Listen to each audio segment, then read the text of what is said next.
Terima kasih atas kesempatannya.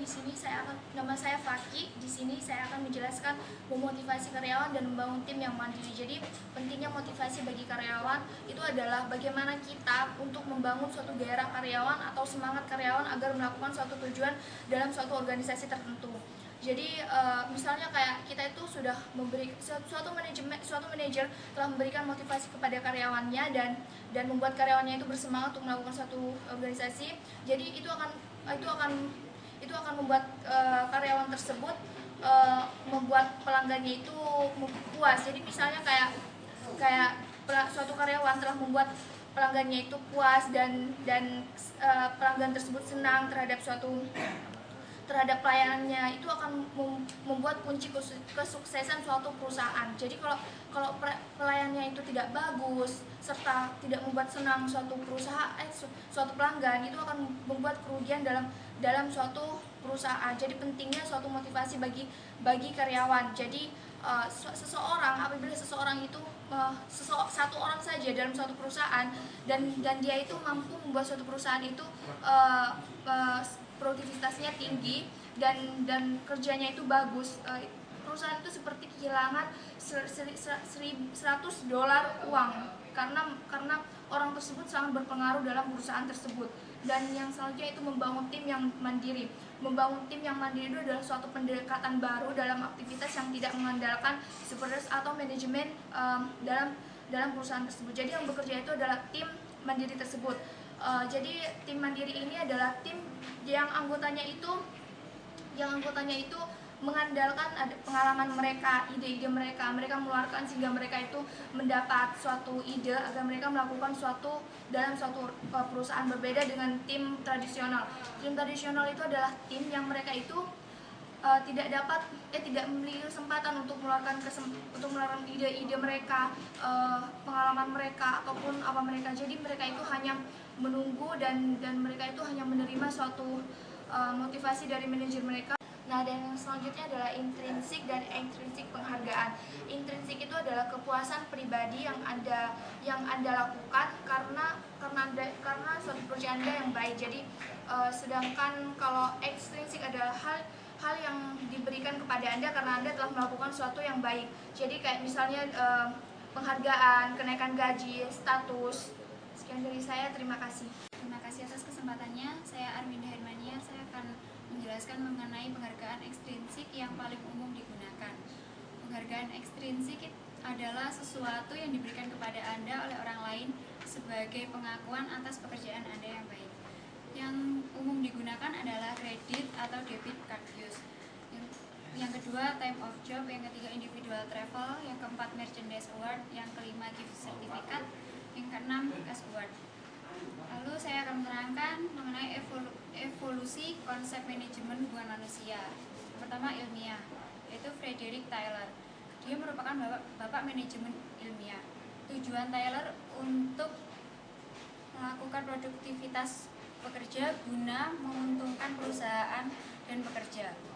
Lalu yang kedua, Henry L. Grant.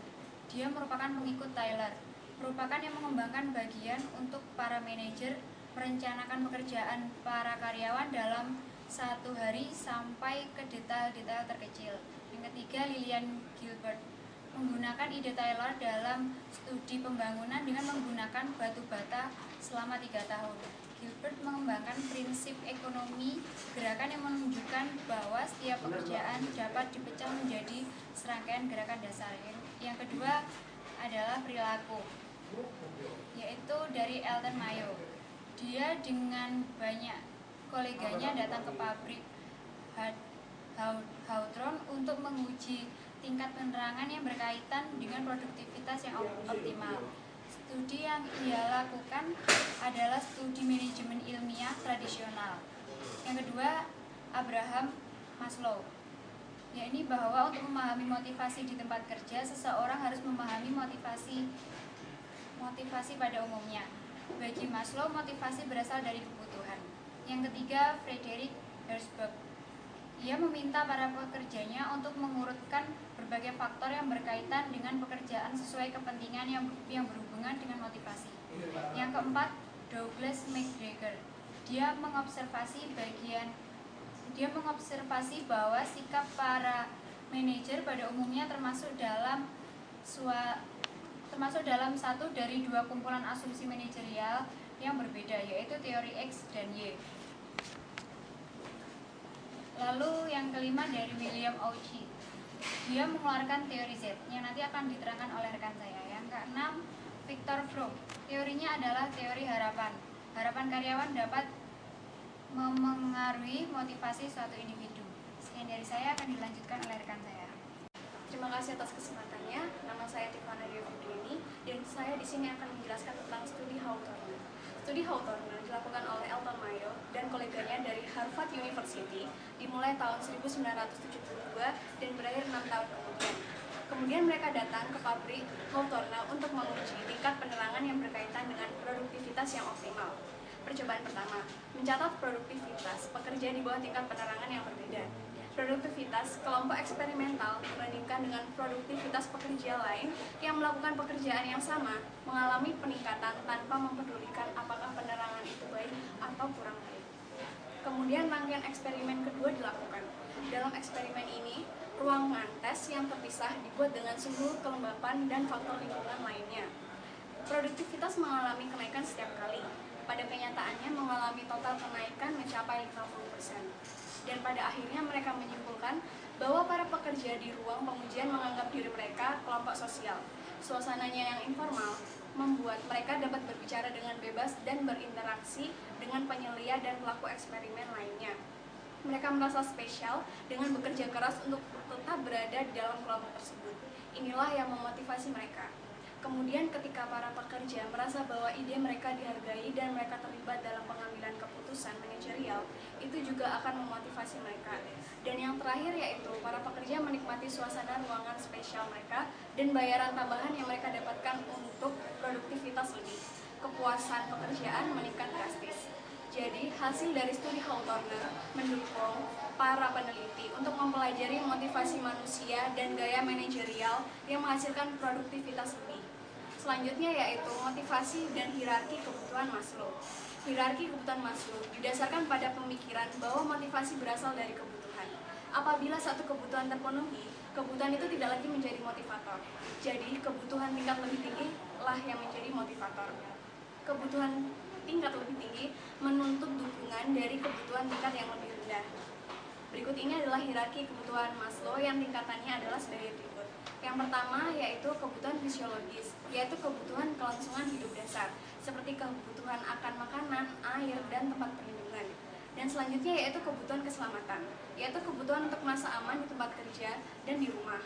Kemudian kebutuhan sosial, yaitu kebutuhan untuk merasa dicintai, diterima, dan menjadi bagian dari kelompok. Selanjutnya yaitu kebutuhan harga diri, yaitu kebutuhan akan pengakuan dari orang lain serta rasa harga diri dan status atau kepentingan. Dan yang terakhir yaitu kebutuhan aktualisasi diri, yaitu kebutuhan untuk mengembangkan potensi tertinggi seseorang. Terima kasih atas perhatiannya. Terima kasih atas kesempatannya. Nama saya Hendy Wandana. Di sini saya akan menjelaskan tentang teori Herzberg mengenai motivasi untuk bekerja. Faktor-faktor dapat digunakan untuk memotivasi pekerja adalah satu, pekerjaan itu sendiri. Jika pekerjaan itu cocok untuk karyawan itu, maka pastinya karyawan juga akan termotivasi untuk melakukan suatu pekerjaan. Yang kedua adalah pencapaian. Jika pencapaian tercapai, pasti dia juga akan termotivasi untuk terus mengerjakan apa yang sudah ditugaskan untuknya. Yang ketiga adalah pengakuan, yaitu seorang pekerja mendapat pengakuan dari atasannya. Yang selanjutnya adalah tanggung jawab. Jika tanggung jawabnya semakin besar, maka satu pekerja juga akan memiliki motivasi yang semakin besar. Yang selanjutnya adalah pertumbuhan dan kemajuan. Jika pekerjaannya terjadi kemajuan, pasti dia juga akan terus termotivasi untuk mempertahankan kemajuan tersebut. Selanjutnya adalah yang menyebabkan ketidakpuasan atau memotivasi tapi hanya sedikit. Yang pertama adalah kebijaksanaan dan administrasi perusahaan. Jika administrasi buruk juga, maka seorang pekerja akan mengalami suatu ketidakpuasan karena bisa saja gajinya juga keluarnya lama atau lainnya. Yang selanjutnya adalah pengawasan. Jika pengawasan terlalu ketat, maka suatu pekerja juga pastinya akan mengalami ketidakpuasan. Selanjutnya adalah kondisi bekerja. Jika kondisi tempat bekerja itu buruk, sudah jelas pekerja itu juga akan mengalami ketidakpuasan. Selanjutnya hubungan antar personal atau rekan kerja. Jika antara pekerja dan pekerja lainnya memiliki hubungan yang buruk, maka itu juga akan mempengaruhi motivasi pekerja itu sendiri. Selanjutnya adalah gaji, status, dan keamanan pekerjaan. Jika gaji dan keamanan buruk, maka pekerja tersebut juga tidak akan puas. Selanjutnya adalah bagaimana cara mengembangkan karyawan yang benar-benar loyal. Yang itu adalah perawatan untuk pekerja. Jika perawatan dalam suatu perusahaan, jika perawatan pekerja itu memadai atau jaminan kesehatan memadai, pasti karyawan tersebut juga akan loyal pada perusahaan itu. Yang kedua adalah kewajaran gaji dan evaluasi. Jika gajinya sepadan dengan apa yang dikerjakan, pasti karyawan tersebut juga akan loyal.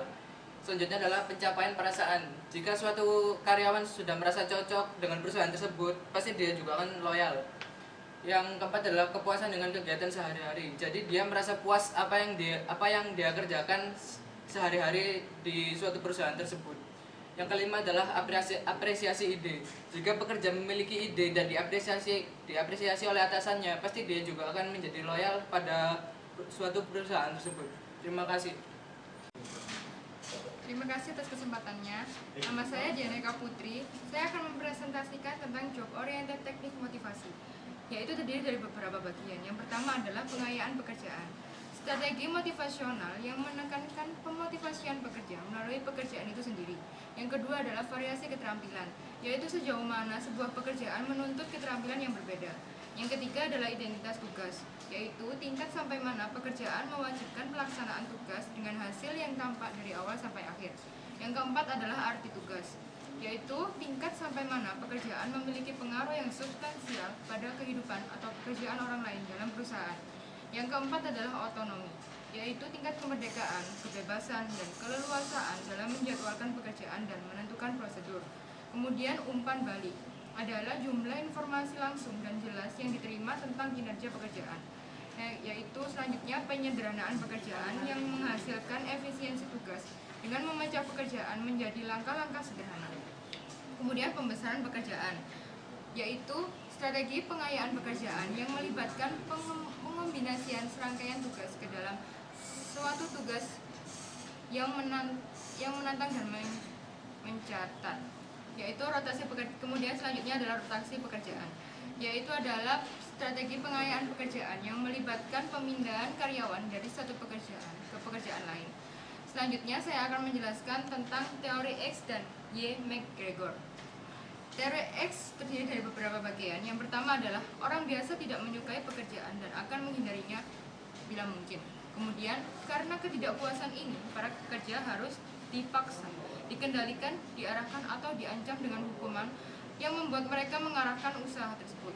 Kemudian, yaitu pekerjaan bisa memilih untuk diarahkan, berharap menghindari tanggung jawab, memiliki ambisi yang relatif kecil, dan menginginkan keamanan. Yang terakhir adalah motivator utamanya, yaitu rasa takut dan uang. Saya akan menjelaskan tentang teori Y, yaitu yang pertama, sebagian besar orang suka bekerja. Ini sama alaminya dengan bermain atau beristirahat. Yang kedua, yaitu sebagian orang-orang dengan sendirinya berusaha mencapai tujuan yang telah menjadi komitmen. Yang ketiga adalah dalam komitmen seorang terhadap tujuan, bergantung pada penghargaan yang diterima karena telah mencapai tujuan tersebut. Dan akan dijelaskan oleh rekan saya selanjutnya. Terima kasih atas kesempatannya. Nama saya Angga. Saya akan menjelaskan tentang teori penentuan tujuan dan manajemen menurut objektif atau MPO. Yang dimaksud dengan MPO adalah sistem implementasi dan penentuan tujuan yang melibatkan siklus diskusi, tinjauan dan evaluasi objektif di antara manajer tingkat puncak, menengah, penyedia, dan karyawan. Lalu yang dimaksud dengan teori penentuan tujuan adalah didasarkan pada pemikiran bahwa penentuan tujuan yang ambisius. Lalu saya akan menjelaskan tentang teori Zeuchi. Teori ini dibagi menjadi tiga, yaitu tipe A. Yang pertama adalah pekerjaan jangka pendek, lalu pengambilan keputusan individual, 3 tanggung jawab juga individual, yang keempat evaluasi dan promosi yang cepat, yang kelima kendali formal yang eksplosif, yang keenam jalan karir yang terspesialisasi, dan yang ketujuh adalah perhatian yang tersegmentasi untuk karyawan. Yang kedua adalah tipe Z atau Amerika yang telah dimodifikasi. Yang pertama adalah pekerjaan jangka panjang, Yang kedua, pengambilan keputusan kolektif. Yang ketiga, tanggung jawab itu juga individual sama yang seperti yang tipe A. Yang keempat, evaluasi dan promosi lambat. Yang kelima, kendali informal dan implisit dengan kendali yang formal eksplisit. Lalu jalan keluar yang cukup terspesialisasi dan perhatian holistis untuk karyawan. Yang terakhir adalah tipe J. Yang pertama adalah pekerjaannya seumur hidup, keputusan konsensus, tanggung jawab kolektif, evaluasi dan promosinya lambat, kendali implisit dan informal, lalu jalan karir yang terspesialisasi sama seperti yang sebelumnya, dan yang terakhir adalah perhatian holistis. Terima kasih, sekian dari saya, akan dilanjutkan oleh rekan saya. Terima kasih atas kesempatannya. Nama saya Widana Abdullah. Saya menjelaskan tentang teori harapan, teori pengetahuan, dan teori keadilan. Teori harapan tersendiri adalah memiliki pengertian bahwa kekuatan itu kekuatan dari suatu kecenderungan untuk bertindak dengan cara tertentu, bergantung pada kekuatan dan juga suatu harapan. Bahwa tindakan tersebut akan diikuti dengan suatu hasil yang positif ataupun hasil yang menarik. Nah, teori harapan tersebut, sebelum teori harapan kita harus memiliki pilihan agar kita memiliki harapan, dan setelah kita memiliki harapan baru kita akan memiliki perubahan. Jadi intinya adalah kita harus memilih agar kita mendapatkan sebuah harapan dan juga mendapatkan sebuah perubahan dari kegiatan tersebut. Teori penguatan di sini memiliki arti, yaitu teori penguatan didasarkan pada pemikiran bahwa penguat positif dan penguat negatif itu mampu motivasi seseorang dalam melakukan tindakan. Penguat positif itu terdiri dari sebuah pemberian penghargaan seperti pujian, pengakuan, dan juga kenaikan gaji. Jika penguat negatif itu terdiri dari sebuah teguran. Nah, selanjutnya adalah teori keadilan. Teori keadilan itu mengenai persoalan sebuah keadilan dalam sebuah kegiatan ataupun kaitan. Jadi seorang manajer itu harus memiliki keadilan untuk memerintah sebuah perusahaannya. Jika manajer tersebut tidak memiliki sifat yang adil, maka perusahaan tersebut akan sulit untuk berkembang dan maju. Terima kasih, sekian dari saya. Terima kasih atas kesempatannya. Nama saya Bahtiar Eka Kaca Sunggana. Di sini saya akan menjelaskan teori harapan dan pertanyaan karyawan. Teori harapan adalah bahwa jumlah usaha yang digunakan para karyawan dalam tugas tertentu tergantung pada harapan mereka dan hasil dari harapan mereka. Pertanyaan karyawan, dapatkah saya menyelesaikan tugas tersebut? Itu adalah merupakan pertanyaan karyawan yang kurang termotivasi dalam bentuk kerjanya. Dan yang kedua, apabila saya dapat menyelesaikannya, apakah saya mendapatkan penghargaan? Itulah karyawan yang kinerjanya hanya mengharapkan sebuah penghargaan. Jadi dia kerja optimal jikalau dia dapat sebuah penghargaan.